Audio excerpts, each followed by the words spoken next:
शिवाजी विद्यापीठाच्या भौतिकशास्त्र अधिविभाग आणि केंद्रीय विज्ञान तंत्रज्ञान विभागांतर्गत स्वायत्त असलेल्या नवी मुंबई इथल्या भारतीय भूचुंबकत्व संस्था यांच्या संयुक्त विद्यमानं atmosphere ionosphere dynamics observations and data analysis ही एकदिवसीय कार्यशाळा आयोजित करण्यात आली होती। याचं उद्घाटन भारतीय भूचुंबकत्व संस्थेचे संचालक डॉक्टर A.P. डिमरी यांच्या हस्ते करण्यात आलं। पदार्थ विज्ञान अधिविभाग सभागृहात झालेल्या या समारंभाच्या अध्यक्षस्थानी कुलगुरू डॉक्टर प्रमोद पाटील होते।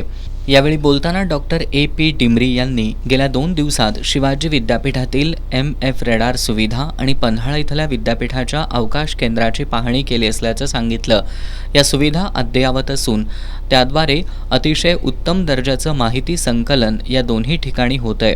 तथापि विद्यापीठाच्या विद्यार्थ्यांनी संशोधनासाठी केवळ या माहितीवर अवलंबून न राहता IIGला भेट द्यावी। तिथं विविध प्रकारच्या संशोधन सुविधा आणि डाटा उपलब्ध आहे। त्या माहितीच्या आधारे विद्यार्थ्यांना त्यांचं संशोधन अधिक परिपूर्ण करता येईल। IIG इथं विद्यार्थ्यांना मोफत निवास व्यवस्था पुरवण्यात येईल अशी ग्वाही त्यांनी यावेळी दिली। अध्यक्षीय मनोगतात कुलगुरू डॉक्टर प्रमोद पाटील यांनी प्राध्यापक R.V. भोसले यांनी पन्हाळा अवकाश केंद्र उभारणीसाठी घेतलेलं परिश्रम आणि पाठपुरावा याची माहिती दिली।